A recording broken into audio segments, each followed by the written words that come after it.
กสิกรแข็งขันเป็นกระดูกสันหลังของชาติไทยจะเรื่องรายการต่อจากนี้ไปขอเชิญท่านผู้ฟังทุกท่านเข้าสู่รายการดีมีคุณค่าน่าติดตามรายการเกษตรเพื่อชีวิตดำเนินรายการโดยกลุ่มรักเกษตรประสานงานโดยนายพิชัยคงพิทักษ์คณะเกษตรมหาวิทยาลัยเชียงใหม่หมายเลขโทรศัพท์053944030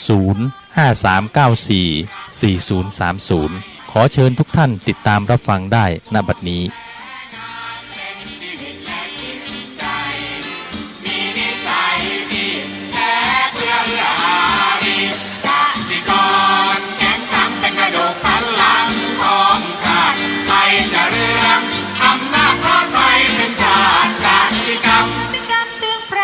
เป็นหลักมันอาชีพสำคัญผู้ไทยวิไลศรีใครจะเข้มใครจะแข็งแรงทวีสวัสดีครับท่านผู้ฟังพบกับรายการเกษตรเพื่อชีวิตสำหรับวันนี้เสนอเรื่องข่าวสารตอนที่2ก่อนเข้าสู่รายการก็มีธรรมะมาฝากท่านผู้ฟังหัวข้อจากธรรมบรรยายของพระอาจารย์ประยุทธ์โตในเรื่องเกี่ยวกับปัจจุบันธรรมนะปัจจุบันธรรมคืออะไรนะครับอันนี้ก็เป็นสิ่งที่อยากให้ท่านผู้ฟังได้รู้ก่อนคำว่าปัจจุบันธรรมหมายถึงการมีจิตใจอยู่กับปัจจุบันขณะไม่หลงไหลในอดีตกังวลกับอนาคตการมีสติอยู่กับปัจจุบันช่วยให้เราตระหนักรู้ถึงสภาวะที่เกิดขึ้นจริงในขณะนั้นและสามารถพิจารณาเหตุปัจจัยที่ให้เกิดสภาวะนั้นๆได้อย่างไรอย่างชัดเจนนะอันนี้คือคำจำกัดความนี้ปัจจุบันธรรมนะแบ่งออกเป็น2ส่วนที่1ก็คือเกี่ยวกับปัญญาปัจจุบันธรรมเนี่ยก็จะเชื่อมต่อถึงให้ความสำคัญเกี่ยวกับอดีตปัจจุบันและอนาคตนะแต่ในด้านจิตใจเนี่ยจะให้ความสำคัญเกี่ยวกับเรื่องจิตใจฝึกจิตใจยังไงให้อยู่ในปัจจุบันคลายความกังวลเกี่ยวกับอดีตและอนาคตให้ใส่ใจปัจจุบันทีนี้การเรียนรู้ปัจจุบันธรรมเนี่ยมันเป็นสิ่งสำคัญเขาบอกการเรียนรู้ปัจจุบันธรรมทำให้ผ่านการปฏิบัติและพิจารณาได้ดังนี้คือ 1. การมีสติอยู่กับปัจจุบันฝึกสติให้รู้ทันความคิดและอารมณ์ที่เกิดขึ้นในขณะนั้นเช่นการรู้ว่ากำลังโกรธกำลังโลภเพื่อไม่ให้ตกอยู่ภายใต้อำนาจของอารมณ์เหล่านั้นอันนี้อารมณ์คือสภาวะจิตใจที่เปลี่ยนแปลงไปตามสิ่งเล่าที่เข้ามาทางตาหูจมูกลิ้นกายใจของเรานะจิตใจมันรับอารมณ์มาเนี่ยเราต้องมีสติรู้นะอารมณ์เหล่านั้นเป็นไงเมื่อรู้เนี่ยก็สามารถจัดการอารมณ์ได้หยุดได้นะก็เรียกมีสติปัญญารู้เท่าทันอารมณ์ทำให้จิตเป็นกลางอันนี้เป็นตัวสำคัญมากเลยนะคนเราเนี่ยถ้าเกิดหลงนี่ไม่มีสติปัญญารู้เท่าทันอารมณ์จิตเป็นกลางมันก็เสวยอารมณ์นั้นก็กลายเป็นเวทนาสุขทุกข์หรือการวางเฉยนะอันนี้เป็นตัวสำคัญนะปัจจุบันธรรมจึงให้ความรู้เจือจางฝึกสติระลึกได้ให้รู้เนี่ยทันความคิดเรื่องอารมณ์ต่างๆที่เกิดขึ้นอันที่2เนี่ยการเรียนรู้อารมณ์ก็คือการพิจารณาเหตุปัจจัยใช้ปัญญาพิจารณาว่าเหตุใดสภาวะต่างๆจึงเกิดขึ้นและนำไปสู่ผลอย่างไรเพื่อเข้าใจความเป็นไปของธรรมชาติและชีวิตนะอันที่3เนี่ยนะเขาเรียนรู้ตรงนี้ก็คือการฝึกปฏิบัติวิปัสสนาคือฝึกสติปัฏฐาน4กายเวทนาจิตธรรมเพื่อเห็นความไม่เที่ยงเป็นทุกข์และไม่มีตัวตนอันนี้ฝึกจิตใจด้วยแล้วก็เห็นความจริงด้วยปัญญาก็จะเกิดขึ้นทีนี้ถ้าเรารู้ได้ชัดๆท่านผู้ฟังนะก็จะต้องรู้เรื่องราวของตรงนี้ว่านะโดยที่ว่า คำเดิมเนี่ยก็คือเรื่องของคำบาลีที่ว่าอตีตังนาวะพระเมยะนับปฏิกังเขอนาคตังยะทะตีตับปะหินันตังอัปปะปัตตะจะยันตะอนาคตังปัจจุบันนั้นจะโยธรรมังนะตัทธวิปัสสติแปลว่าไม่พึงหวนละห้อยความหลังไม่พึงเพ้อสิ่งที่ยังมาไม่ถึงสิ่งใดเป็นปัจจุบันต่อหน้าให้มองดูให้รู้ชัดเจนหรือให้ใช้สติปัญญาพิจารณาให้เห็นชัดในสิ่งนั้นๆนะนี่ตรงนี้ก็เป็นคำที่แปลบาลีเนาะอันนี้ส่วนที่เป็นส่วนสำคัญตัวที่ว่าโดยสรุปแล้วจึงแยกได้ว่าถ้าเป็นเรื่องของด้านปัญญาแล้วพระพุทธเจ้าทรงสอนให้เกี่ยวข้องกับอดีตและอนาคตเต็มที่เลยนะแต่ในด้านจิตใจเนี่ยให้เป็นเรื่องของอารมณ์ความรู้สึกที่จะมีความเศร้าหมองขุ่นมัวใจอะไรต่างๆท่านให้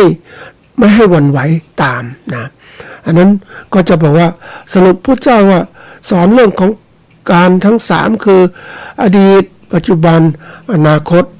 โดยตัดสอนให้อยู่กับปัจจุบันซึ่งหมายถึงการปฏิบัติทางจิตใจคือด้านความรู้สึกให้ใจอยู่กับปัจจุบันการที่ใจอยู่ปัจจุบันเนี่ยก็เพื่อให้เราอยู่กับเรื่องราวที่กำลังเกิดขึ้นและเป็นไปอยู่ซึ่งเป็นของจริงแล้วก็ไม่ทำให้จิตใจขุ่นมัวเศร้าหมองนะไปกับสิ่งที่ไม่อาจจะเปลี่ยนแปลงแก้ไขได้ทั้งในด้านความรู้สึกและด้านจิตใจนะอันนี้เป็นตัวสำคัญนะแต่ในส่วนของปัญญาเนี่ยพระพุทธเจ้าทรงสอนให้ใช้หมดทุกการคือใช้อดีตโดยเอามาพิจารณาเพื่อเรียนรู้ว่าอะไรบกพร่องอะไรหย่อนไปปัจจัยในอดีตเป็นอย่างไร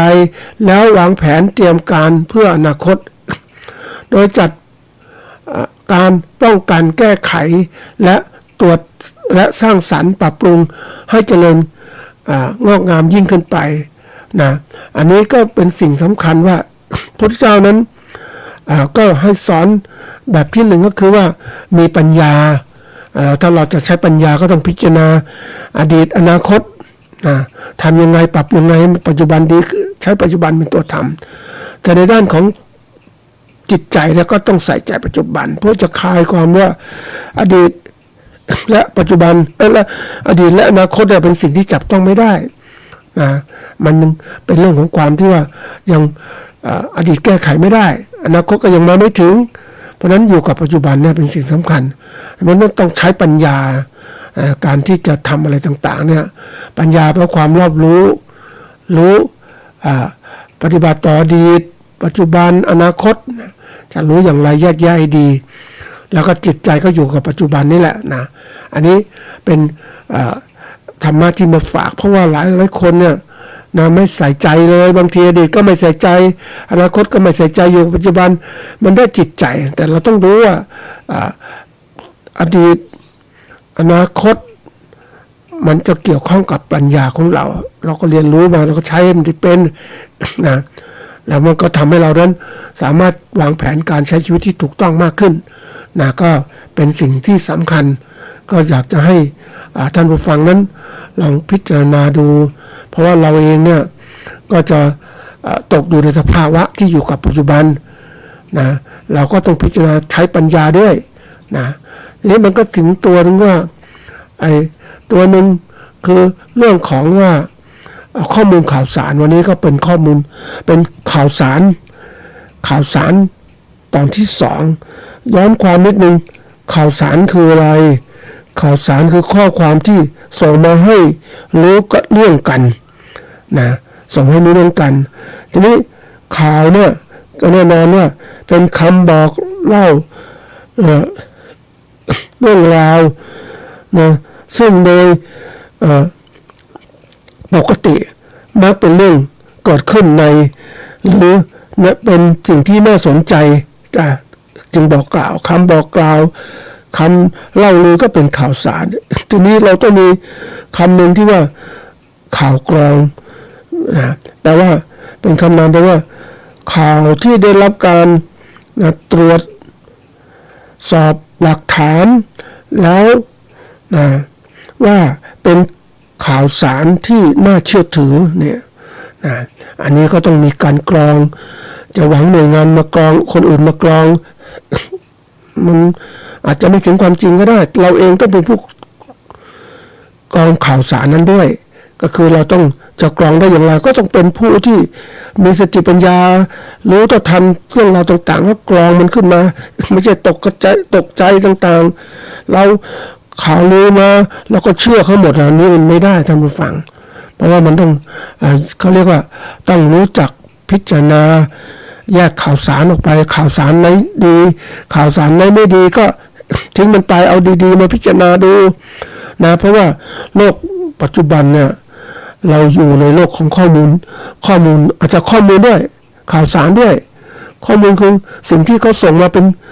สื่อความรู้ไปต่างๆมีเยอะแยะนะข้อมูลเรื่องนู้นเรื่องนี้มันเป็นข้อมูลที่เขาศึกษาวิจัยอะไรต่างๆแล้วเนี่ยถ้ามันส่งมาก็กลายเป็นข่าวสารนะปกติเราได้เป็นข่าวสารคือข่าวที่มันส่งมาเขาเรียกว่าคำบอกเล่าเรื่องราวเนี่ยนะสิ่งที่ส่งมาเนี่ยนะเขาเรียกข้อความที่ส่งมาให้รู้เรื่องกันคือข่าวสารไอ้ข้อมูลมันข้อมูลดิบนะทีนี้คนก็เอาข้อมูลแบบดิบเหล่านี้เอามาเป็นข่าวสารแจ้งให้เรารู้ปกติแล้วเราจะต้องไปตามถ้าในฐานะที่เป็นผู้ที่มีสติปัญญาได้รับข่าวสารปุ๊บแล้วก็ข่าวสารมันบอกอะไรข้อมูลแบบข้อมูลข่าวสารแล้วมันจะมีข้อมูลซึ่งจะเป็นข้อมูลดิบที่มันเกิดขึ้นมันจะเป็นข่าวสารเกิดขึ้นนี่เราต้องศึกษาย้อนกลับไปหาว่าข้อมูลเหล่านั้นเป็นข้อมูลจากไหนแล้วก็ใครเป็นคนส่งมาอย่างไรรู้เพราะว่าวันนี้เราเองต้องมีสติปัญญาต้องเขาเรียกว่าต้องมีความคิดไตร่ตรองว่าใครจะส่งข้อมูลข่าวสารอย่างไรเพราะฉะนั้นการดูข้อมูลดิบเนี่ยสำคัญมากถึงข้อมูลดิบทีนี้คนบางคนก็ไม่กระถึงข้อมูลดิบละข้อมูลเป็นข่าวสารก็เชื่อมาเลยเอามาต่างๆใครก็บอกเชื่อเขาเรียกพวกที่ตื่นตื่นมันมีหลายตื่นนะท่านผู้ฟังตื่นทำตื่นก็ตื่นเพราะรู้แต่รู้แค่รู้แค่ศึกษาใช่ไหมศึกษาทำไม่รู้แต่ถ้าเข้าใจก็ต้องมาปฏิบัตินี่คนส่วนใหญ่เขาชอบตื่นแล้วก็ตื่นตระหนกก็ตกใจไปเลยโอ้โหอย่างนี้แล้วไม่กรองข้อมูลให้มันชัดเจนข้อมูลมันชัดเจนเรื่องราวต่างๆชัดเจนมันก็หลงสิหลงไปก็หลงผิดหลงผิดไปก็คนหลงผิดท่านผู้ฟังก็คงรู้นะหลงผิดมันเปรียบเหมือนการเดินทางท่านผู้ฟังหลงทางผิดคือผิดทางไปเลยหลงทางผิดแล้วไม่พอหลงคิดผิดอีกต่างหากเขาบอกให้คิดผิดก็คิดตามเขาว่าเราต้องคิดถูกข้อมูลที่ถูกต้องทำเราคิดถูกแล้วดำเนินการที่ถูกต่อไปเพราะนั้นวันนี้ก็ต้องมาดูว่าเขาจะทำยังไงดีนะเพราะว่าข้อมูลข่าวสารมันเยอะมากข่าวสารมันเยอะมากเราจะทำอย่างไรเพราะฉะนั้นเราต้องมีการจัดการกับข้อมูลข่าวสารอย่างถูกต้องเป็นสิ่งสำคัญมากในยุคปัจจุบันที่มีข้อมูลมากข้อมูลไหลเวียนเร็วทั้งข้อมูลที่เป็นจริงข้อมูลที่เป็นเท็จหากเราจัดการข้อมูลได้ดี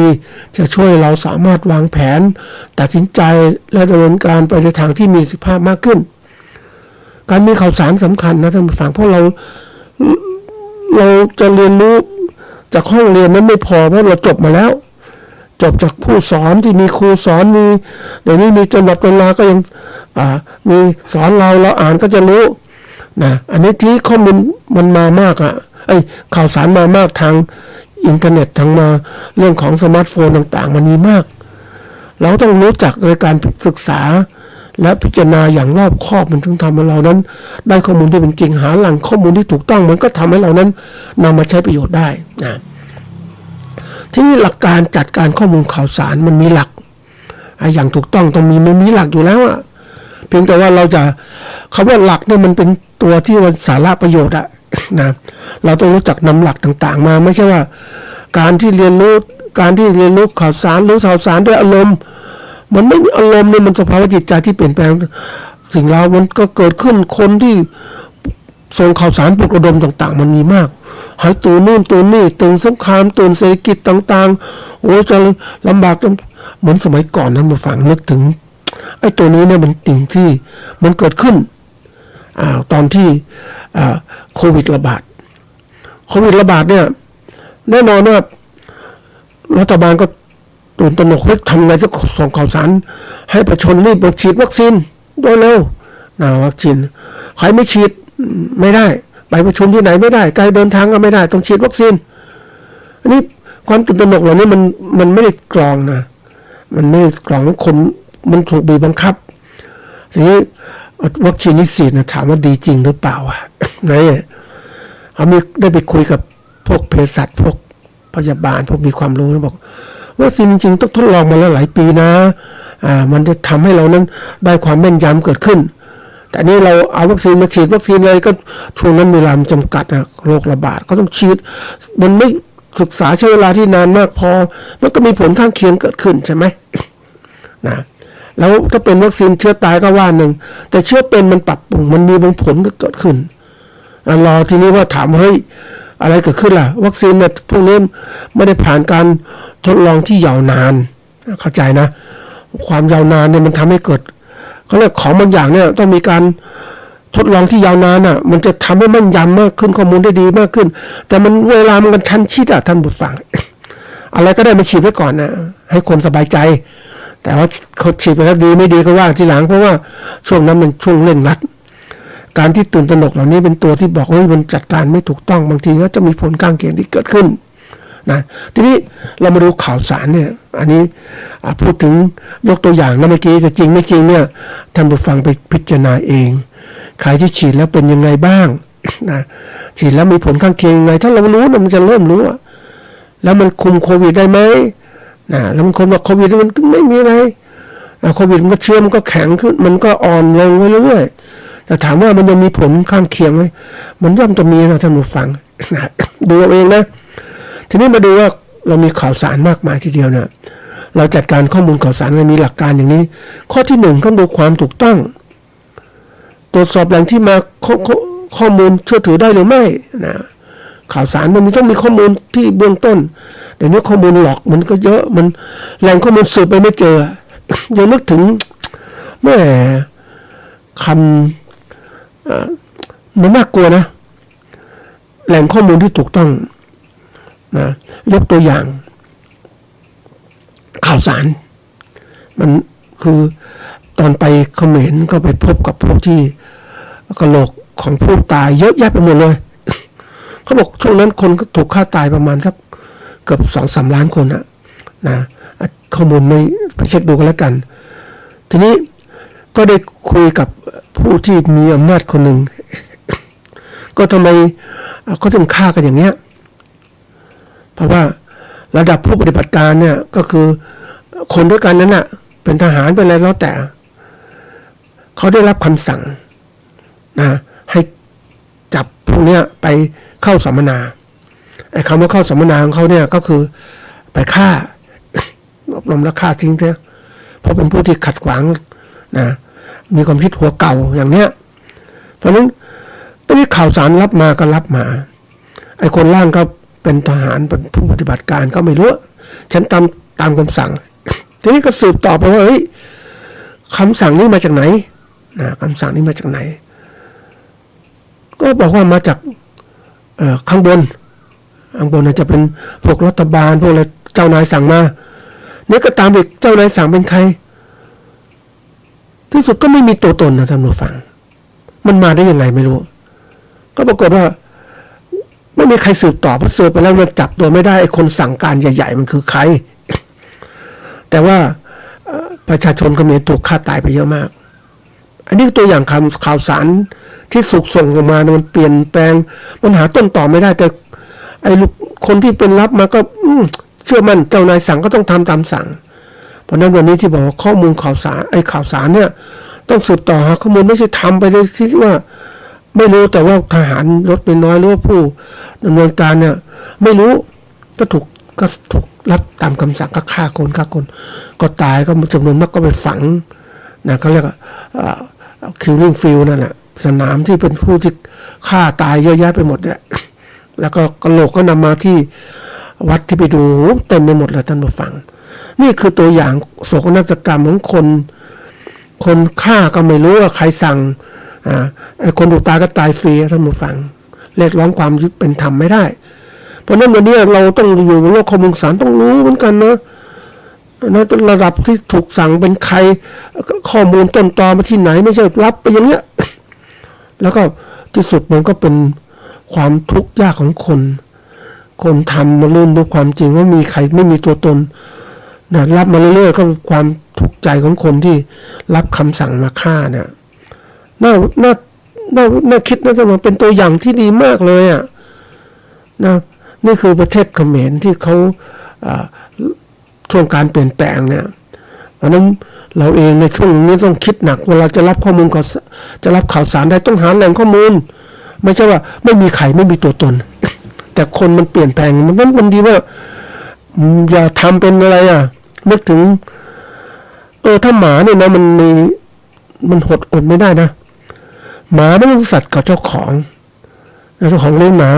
มันเป็นสัตว์เดรัจฉานมันก็รู้เพราะนั้นเพราะคนเลี้ยงทำไมไม่เชื่อฟังก็เด็กไม่มีอาหารเพราะนั้นมันเชื่อฟังเจ้านายแล้วข่าวสารส่งไปทำอย่างนี้ไปกู้ระเบิดอย่างนี้มันก็ทำตามนั้นแหละตามสัญชาตญาณแต่นี่เราคนหรือมนุษย์เนี่ยมันต้องมี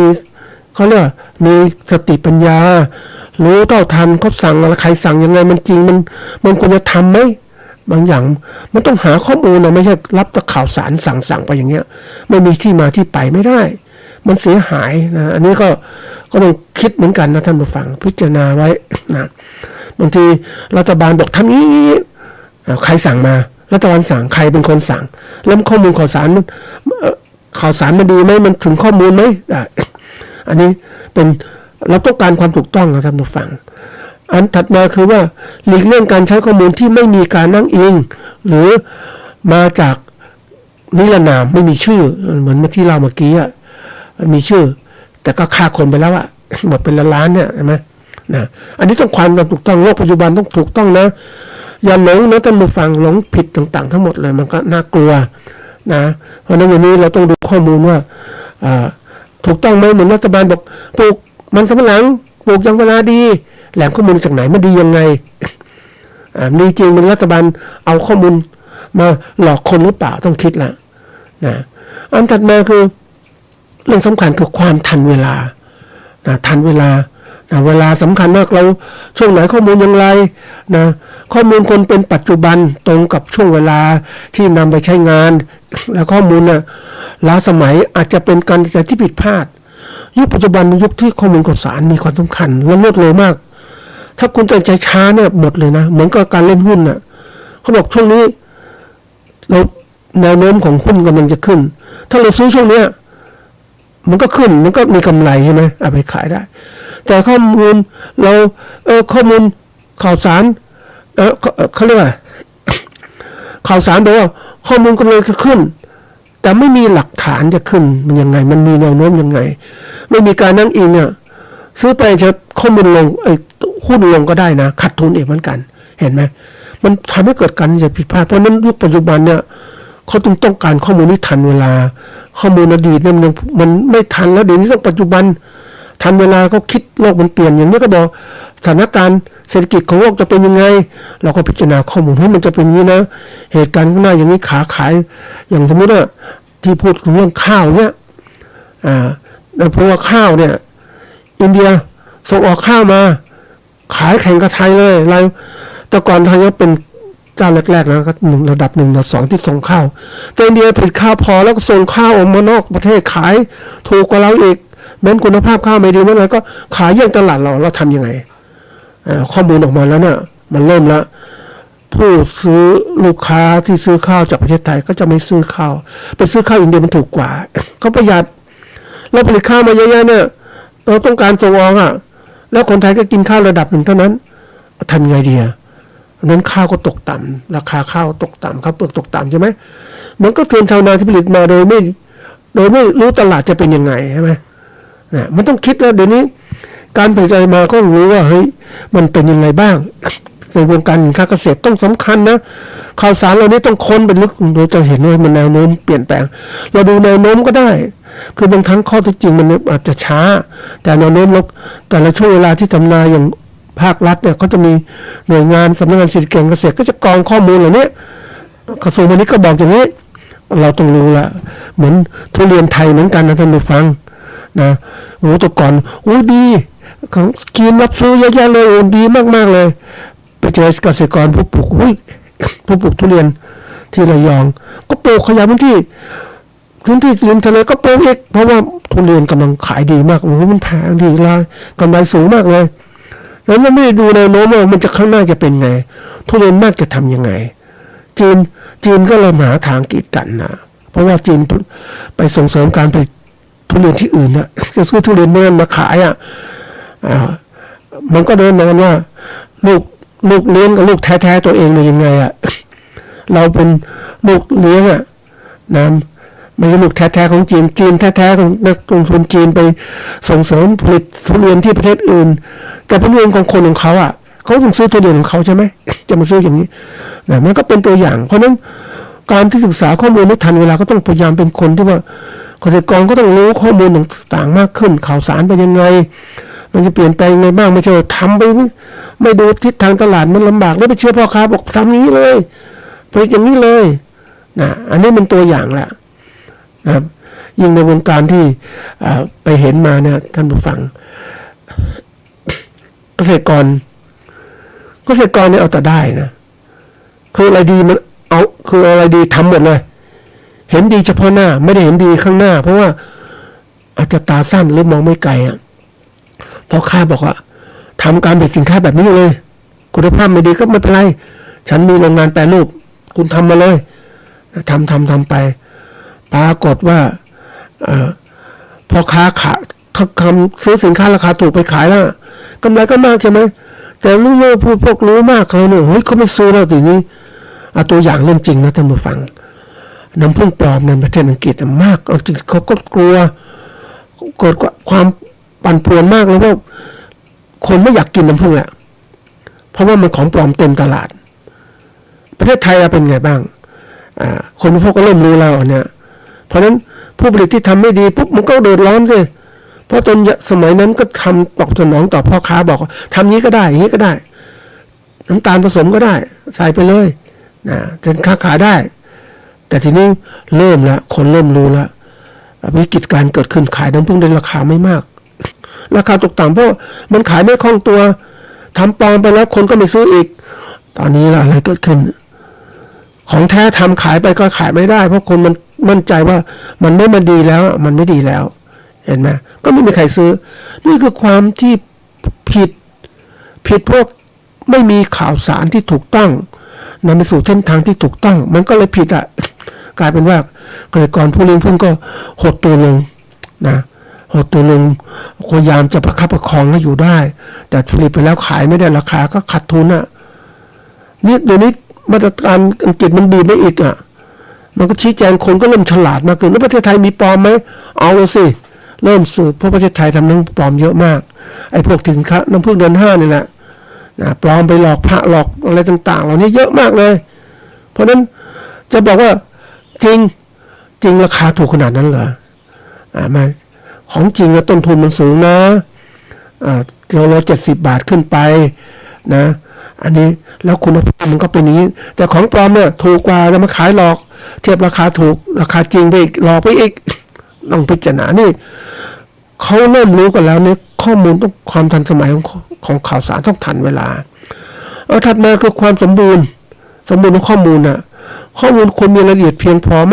ม่ขาดตอนตรวจสอบครอบคลุมทุกด้านที่จำเป็นต่อการวิเคราะห์เราต้องมีข้อมูลนะความสมบูรณ์เนี่ยข่าวสารมันส่งมาหลายที่ทางนะยังไปเจอไอ้ตัวอย่างน้ำผึ้งเนี่ยแหมไปทำก็พวกน้ำผึ้ง นะด้วยความหวังด้วยความรู้ด้วยความโลภก็แล้วแต่ก็บอกว่าทั้งผู้เลี้ยงผึ้งจริงๆกับผู้เลี้ยงผึ้งปลอมก็บอกว่ากระบวนการผลิตเป็นอย่างนี้นะเก็บน้ำผึ้งแบบนี้นะต้องปิดฝาลวงนะถึงจะสลัดออกมาขายเป็นของแท้ที่เก็บจากธรรมชาตินะอันนี้ก็พยายามสร้างภาพขึ้นมาอันนี้ภาพเหล่านี้มันผลิตไม่จริงก็มีเอาน้ำตาลมาทำก็ได้อะไรต่างๆเหล่านี้ทีนี้มันก็มีพวกที่รู้ละว่าข้อมูลข่าวสารเนี่ยมันไม่จริงมันไม่สมบูรณ์เนี่ยไอ้พวกที่คำข่าวสารมาหลอกเนี่ยก็ขายน้ำผึ้งเลยอันนี้น้ำผึ้งเขาไม่ได้เป็นน้ำผึ้งเป็นน้ำตาลฮิตใหม่เขาทำแบบสีเหมือนน้ำผึ้งอะไรต่างๆบอกว่าเหมือนเลยแล้วมาขายแข่งกันน้ำผึ้งแท้เห็นไหมนี่เราเองเราเป็นผู้บริโภครับข้อมูลข่าวสารไม่ดีพอมันก็เชื่อเลยอันเนี้ยมันก็เชื่อเลยมันก็สร้างภาพขึ้นมา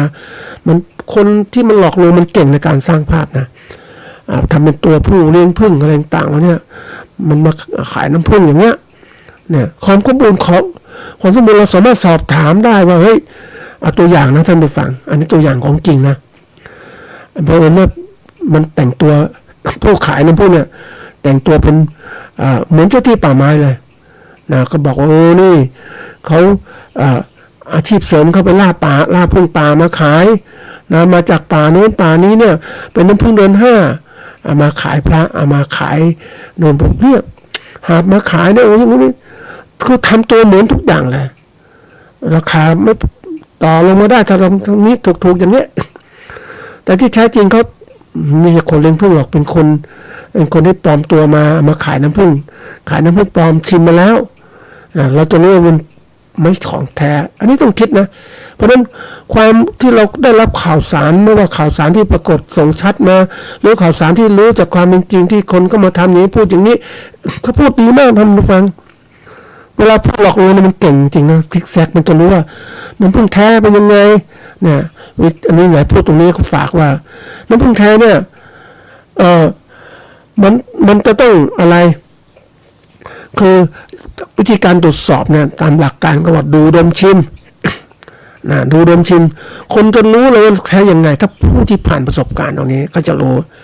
ไอ้นี่ก็พูดดีมากดูทำยังไงนี่น้ำผึ้งแท้หยดในกระดาษทิชชู่แล้วมันไม่ซึมนะมันจะใส่ขวดดีมากปิดขวดสนิทเลยลิ้นไม่ได้เลยมันจะมีเกสรทับอย่างนี้มันทำได้หมดอ่ะมันพูดได้หมดละแล้วถามว่าจริงไหมเราต้องรู้ต้องเปิดมาชิมทีนี้ต้องซื้อละใช่ไหมนี่มันก็เหมือนกับว่าเรามองดูสีก็รู้แล้วไม่ใช่ของแท้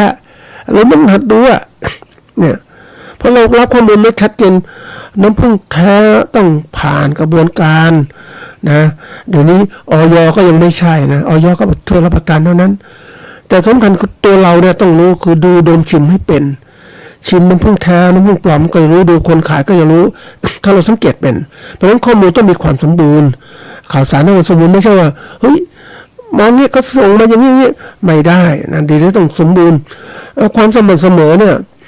ข้อมูลต้องมีรูปแบบและมาตรฐานเดียวกันเช่นการสะกดชื่อสินค้าหน่วยวัดเหมือนกันในทุกรูปทุกระบบนะความเสมอต้องสำคัญมากนะข้อมูลเรารับข่าวสารมาเนี่ยข่าวสารนู้นข่าวสารนี่มีมากมายนะตัวอย่างน้ำผึ้งเนี่ยอันนั้นก็ดีอย่างนี้ก็ดีอย่างนี้แต่ข้อมูลไม่ตรงกันนะท่านผู้ฟังดียังไงข่าวสารที่ส่งมาก็จากผู้เลี้ยงผึ้งจริงๆก็มีดีก็ไอข่าวสารข้อมูลจากผู้เลี้ยงผึ้งปลอมก็มีทำน้ำผึ้งปลอมก็มีมันเรียนแบบกันนะแต่มันดูสังเกตและดูข้อมูลได้ชัดมันจะรู้ว่าไม่มีมาตรฐานไม่มีความสม่ำเสมอของจริงมันแท้อย่างนี้แต่พูดเดี๋ยวนี้มันก็หลอกลวงเก่งมากอันนี้สำคัญมากเราต้องรู้นะหลักการสำคัญต้องเรียนรู้ให้หมดอันที่5เนี่ยความเกี่ยวข้องเลือกใช้เฉพาะข้อมูลที่มีประโยชน์และเกี่ยวข้องกับเป้าหมายของเราไม่ควรเก็บหรือวิเคราะห์ข้อมูลที่ไม่ส่งผลต่อการตัดสินใจนี่อันนี้สำคัญนะท่านผู้ฟังบางทีข้อมูลเนี่ยมันข่าวสารมันเยอะมากเลยส่งมามากมายมันมีประโยชน์มันมีประโยชน์จริงเท็จต่างๆเยอะแยะไปหมดเราก็ต้องแยกข้อมูลว่าอันไหนที่จริงๆอันไหนที่เท็จตัดทิ้งเลยมันหลอกลวงเนี่ยเดี๋ยวนี้ มันลงทุนเยอะมากเลยไม่ว่าจะเครื่องสำอางไม่ว่าอะไรต่างๆมันต้องดูนะนี่มันก็เป็นอย่างค้าขายออนไลน์เดี๋ยวนี้ก็จะมีประเภทที่เรียกว่าFacebook ไลฟ์ออกโฆษณาสดอย่างนี้นี่อย่างนี้นะถ้าเป็นเสื้อผ้าเนี่ยก็ดูจริงมันก็มี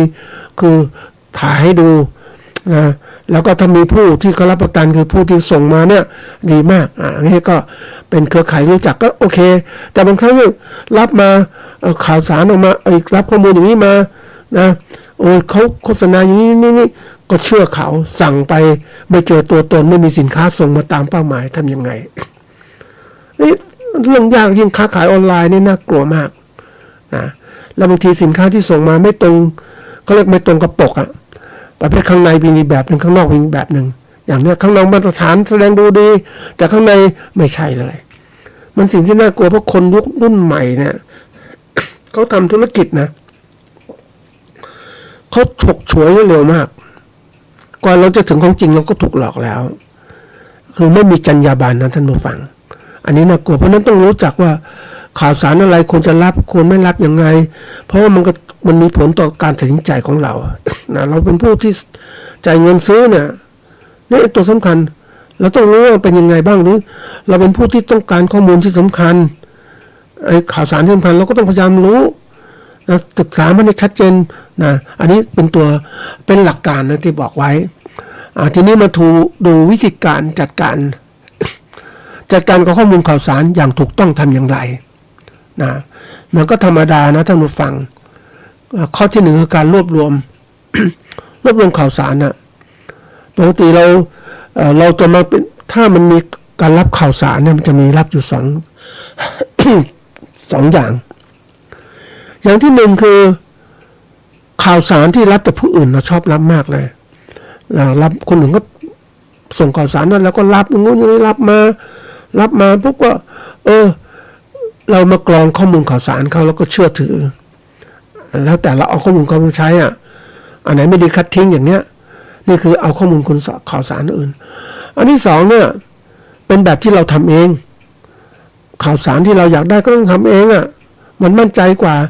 อย่างทำเองก็มีการใช้แบบสอบถามสัมภาษณ์นะตรวจสอบใช้นะฐานข้อมูลต่างๆข้อมูลออนไลน์มาดูพิจารณาดูว่าข้อมูลไหนคือวิธีการที่เราอยากได้ข้อมูลจริงๆข่าวสารจริงๆเนี่ยเรามักจะต้องทำเองแล้วจะได้ข้อมูลที่ถูกต้องคือมันถึงแหล่งข้อมูลแต่ถ้าเป็นรับมาจากคนอื่นมาเนี่ยมันเอาข้อมูลอะไรไม่รู้ละแต่เรารับข่าวสารกันมามันไม่ถึงข้อมูลถูกต้องใช่ไหมอย่างนี้เขาบอกว่าการจะได้ข้อมูลถูกต้องเราก็ต้องทำเองข่าวสารส่งมาได้เราอยากรู้ก็ต้องทำเองศึกษาแล้วก็ตัดมาคือการตรวจรวบรวมข้อมูลก็มีการตรวจสอบความน่าเชื่อถือของแหล่งที่มาของข่าวก่อนจะรวบรวมมันข่าวไหนที่ถูกไม่ถูกยังไงยิ่งวันนี้ก็บอกข่าวของเรื่องเศรษฐกิจอาจจะแย่นะเศรษฐกิจของไทยเนี่ยพวกที่นักวิชาการก็พูดกันเพราะว่าสภาวะเศรษฐกิจกับการซื้อขายปุ๊บเนี่ยซื้อขายสินค้ากำไรทางอะไรเนี่ยมันเรื่องเบื้องต้นเลยการค้าการขายเนี่ยเขาก็บอกว่าการค้าการขายเนี่ยไม่ดีเพราะผู้บริโภคไม่ค่อยมีเงินไม่ค่อยมีเงินซื้อแล้วก็สินค้าก็มีมากประเภทเงินมันก็สินค้าต่างประเทศก็มาสินค้าประเทศไทยก็ผลิตมามันส่งออกไม่ก็ได้กันเท่าไหร่เพราะเกิดมาตรการสินค้ามาตรฐานภาษีมันบีบคั้นนี่เราได้ข้าวสารอย่างนี้แล้วแต่เราก็ไปตามดูในตลาดขายสินค้านี่แหละทั้งในห้างทั้งในนู่นมันเป็นเราต้องทำตัวเป็นเหมือนนักวิจัยตลอดเวลานะท่านผู้ฟังอย่าทำตัวเรื่อยๆรับนู้นเราต้องหัดวิจัยฝึกเป็นนักวิจัยคือการตรวจสอบหาความจริงแล้วก็เข้าไปสังเกตดูนี่ยิ่งในตลาดขายสินค้าตลาดนัดอย่างเงี้ยคือคนพูดว่าไม่ค่อยมีเงินนะท่านผู้ฟังหลังจากที่คุยกับผู้บริโภคแล้วก็คุยกับพ่อค้าแม่ค้าที่ขายสินค้ามันขายไม่ดีเหมือนเดิมคนมากก็จริงแต่คนได้แต่เดินดูแล้วไม่ซื้อเห็นไหมเพราะอะไรก็เศรษฐกิจเป็นอย่างเงี้ยเนี่ยเราต้องรู้เพราะนั้นเราได้ข้อมูลข่าวสารได้ข่าวสาร ได้ข่าวสารนี่ก็ปรับใช้ ถ้าเราเป็นผู้บริโภคก็พยายามต้องประหยัดสถานการณ์ไม่ดีเงินก็หายากนะถ้าเราเป็นพ่อค้าแม่ค้าก็ต้องจะขายสินค้ายังไงต้องลดราคาไหมนะเดี๋ยวนี้ไปเจอสินค้าลดราคามากนะท่านผู้ฟังคือสินค้าประเภทที่เรียกว่าเป็นเสื้อผ้าของใช้มือสองอะมือสองก็ลดราคาแต่ก่อนมันก็แพงนะตัวนึงเป็น100เดี๋ยวนี้ก็ลดมือไปเจอต่ำสุดก็ยังไม่ต่ำสุดนะต่ำก็ลดมา50 30แล้วก็10 บาทเดี๋ยวนี้ต่ำสุด5 บาทท่านผู้ฟังสินค้ามือสองบางทีมีมือหนึ่งอีกไปเลยมือหนึ่งนี่นะที่พยายามลดราคาพวกที่สินค้าตกยุคตกเขาเรียกสไตล์ไม่ทันสมัยก็มาลดราคาแต่ก่อนตัวเราเป็น1,500ลดลงมา500ลดมาหรือเราไปซื้อท่านผู้ฟังบางอย่าง100 บาทถึง50 บาทนั่นเองนะสามารถจะแต่มาล้าสมัยบางทีนะมันต้องดูนี่คือตัวอย่างเรารับข่าวสารแล้วก็พยายามดูต้องเป็นนักวิจัยพยายามเก็บข้อมูลรวบรวมตรงนี้แล้วก็แหล่งที่มาเป็นไงบ้างดูบางทีที่มาเนี่ยมันถ้ารัฐบาลพูดหรือว่ารัฐบาลมักจะไม่พูดหรอกเพราะว่ามันมีผลกระเทือนต่อเศรษฐกิจแต่พวกที่เป็นเอกชนที่ก็ยามคือเอกชนก็มีเอกะเป็นหนึ่งนะชนที่เป็นหนึ่งจะเป็นบริษัทแล้วเป็นคนบุคคลเขาสงสารเขาเห็นคือคนที่มันมีอุดมการณ์ต้องมีความอุทิศตนเพื่อสังคมเขาจะยอมนำเก็บข้อมูลข่าวสารมาบอกเราก็ลองดูมันใช้ได้ไหมเดี๋ยวนี้ไปดูเฮ้ยอันนี้มันข้อมูลเวลาจะดูคนส่งข่าวสารสำคัญมากนะท่านผู้ฟัง ต้องมาจากบุคคลหรือสถาบันที่น่าเชื่อถือได้ไม่ทำนายผิดเขาจะบอกถูกต้องอย่างเงี้ยครั้งที่หนึ่งเราก็เก็บข่าวสารมาแล้วเวลาผ่านไปเขาบอกจะเป็นอย่างนี้มันก็เป็นจริงส่วนที่สองมันก็น่าเชื่อถือเขามีความน่าเชื่อถือแต่ไม่ใช่ว่าเชื่อว่าหมอดูจะเป็นอย่างนี้แล้วเก็บไอ้พวกที่เป็นหมอดูมาดูได้เลยมันจริงตามนั้นไหมกี่ครั้งเนี่ยต้องเก็บมาครั้งแรกก็เชื่อหมอดูก็เอามาดูแต่ต้องจดบันทึกมันจริงไหมตามนั้นเดี๋ยวนี้ไม่เป็นจริงเยอะๆมันข้อมูลข่าวสารประเภทหลอกลวงก็ไม่ต้องไปเก็บไม่ต้องสนใจมันแล้วเพราะว่ามันหลอกลวงมันทำให้เราลกสมองนั่นเองนะอันนี้เรื่องของการรวบรวมข้อมูลอันถัดมาคือการจัดเก็บข้อมูลเรามีระบบจัดเก็บข้อมูลเช่นฐานข้อมูลนะเอกสารสิ่งพิมพ์เอกสารดิจิตอลต่างๆที่บันทึกไว้เนี่ยนะเขาส่งข่าวสารมารับมาแล้วมานั่งดูสมัยก่อนนะชอบอ่านหนังสือพิมพ์มากเลยท่านผู้ฟัง ในสมัยที่เริ่มต้นเพราะข่าวสารมันมีน้อยอ่านหนังสือพิมพ์ก็อ่านทุกฉบับเลยมีกี่ฉบับอ่านหมดดูมันก็เป็นไปตามผู้ที่ว่าเขาเรียกว่าสร้างสรรค์ข้อมูลเก็บข้อมูลมาเขียนอธิบายตามความรู้สึกตัวเองจริงบ้างไม่จริงบ้างตั้งแต่หัวพาดหัวข่าวต่างๆทีนี้ช่วงนั้นมันเป็นเรื่องว่าเราไม่ค่อยเก่งเรื่องการรับรู้ข่าวสารแล้วก็เป็นนะวางไว้รู้ไว้เพื่อทันสมัยแต่ความจริงไม่ทันสมัยเพราะมันเขียนข่าวขึ้นมาจินตนาการเพราะข่าวเนี่ยต่างๆมันก็มีผู้สนับสนุนรายการใช่ไหมถ้าผู้สนับสนุนรายการบอกให้เขียนข่าวแนวโน้มเนี่ยอย่างประเทศไทยมีหนังพิมพ์ประเภทที่ว่าแบ่งแยกเป็น2 กลุ่มได้หรือ3 กลุ่มก็ได้นะประเภทกลุ่มขวากลุ่มขวาจัดกลุ่มกลางๆกลุ่มซ้ายจัดเนี่ยในสมัยที่เขาเรียกว่าเราไม่เรียนรู้โลกกว้างเราก็ต้องขวาจัดไว้ก่อนนะแต่เรียนรู้กว้างปุ๊บเฮ้ยมันไม่ใช่เว้ยมันข่าวแหล่งที่มาไม่ดีเนี่ยเรารู้จากขวามาซ้ายแล้วมาดูกลางๆแล้วก็กรองนะท่านผู้ฟังการกรองข้อมูลเนี่ยคือการมีสติปัญญารู้เท่าทันต้องพิจารณาไม่ใช่เชื่อกันหมดข่าวสารที่ส่งมาก็บอกหมดเลยอย่างโลกทุนนิยมเป็นยังไงนะแล้วสังคมนิยมเป็นยังไงประชาธิปไตยเป็นยังไงมันก็ต้องคิดจริงๆถ้าเราแบ่งโลกว่ามีประชาธิปไตยกับสังคมนิยมคอมมิวนิสต์เนี่ยประเภท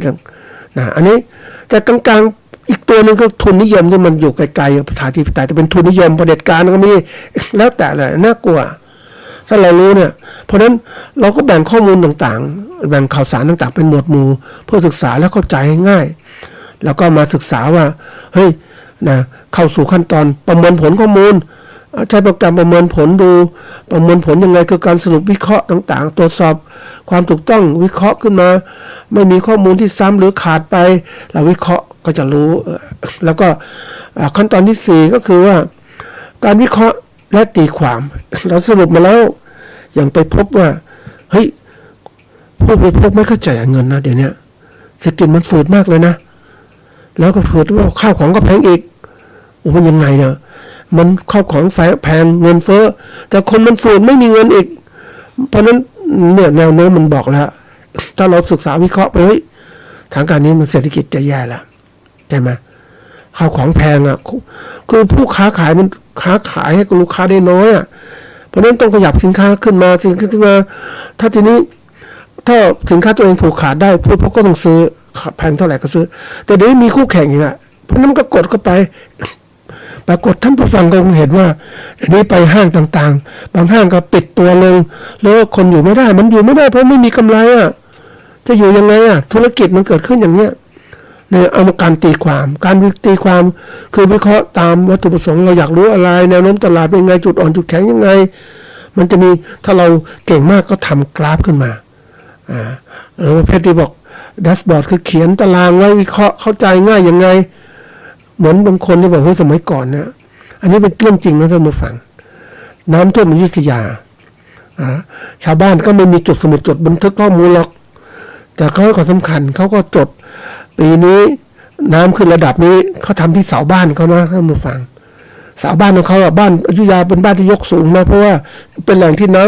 ำมาเขาเรียกน้ำท่วมบางคนบอกน้ำเราระบายมันท่วมจริงๆเขาก็ขีดตามเสาบ้านของเขาอย่างนี้เพราะนั้นเราเองก็ให้ความสำคัญเกี่ยวกับข้อมูลเนี่ยคือเมื่อเราศึกษาได้ข่าวสารแล้วก็ทำข่าวสารเหล่านี้เพราะนั้นเราไปดูข่าวสารเขาเป็นข้อมูลดิบของเขาเนี่ยมันเป็นข่าวสารแบบเรามาใช้ดูปีไหนน้ำท่วมหนักมันก็บอกได้หมดนะท่านผู้ฟังเนี่ยเราตามมาถึงแล้วเขาตีความแล้วก็ท่านที่5คือการเผยแพร่และใช้ข้อมูลถ้าเราเป็นนักข้อมูลข่าวสารส่งข่าวสารไม่แล้วก็เอาข้อมูลมาใช้ของเราเอามาปรับใช้เนี่ยที่กับเป้าหมายในการทำงานของเราเนี่ยมันสิ่งสำคัญมากที่บอกว่าการที่เราได้รับข่าวสารมามากๆก็ดีแต่ต้องเลือกข่าวสารที่ดีมาใช้แล้วข่าวสารที่ดีมาใช้ก็ดูข่าวสารแล้วนั้นมันจะบอกข่าวคือเขาส่งข่าวมาให้เรารู้แจ้งความเรารู้แต่เราก็จะได้เจาะไปถึงข้อมูลว่าเขาเอาข่าวสารมาจากข้อมูลอะไรข้อมูลแท้ก็เตรียมการอย่างนี้เขาบอกว่าเศรษฐกิจโลกตกต่ำวิกฤตการณ์มันจะเกิดขึ้นการค้าขายไม่ดี เกิดขึ้นอย่างมาตรการภาษีของอเมริกาที่ขึ้นมาตรการภาษีเพราะว่าคือประเทศของเขาเนี่ยสินค้ามันแพงเนาะเพราะค่าแรงมันแพงสินค้าก็ต้องแพงแต่สินค้าจีนมันถูกมันถูกก็ไปขายปุ๊บคนนึงเขาก็ต้องบริโภคสินค้าจีนใช่ไหมเพราะฉะนั้น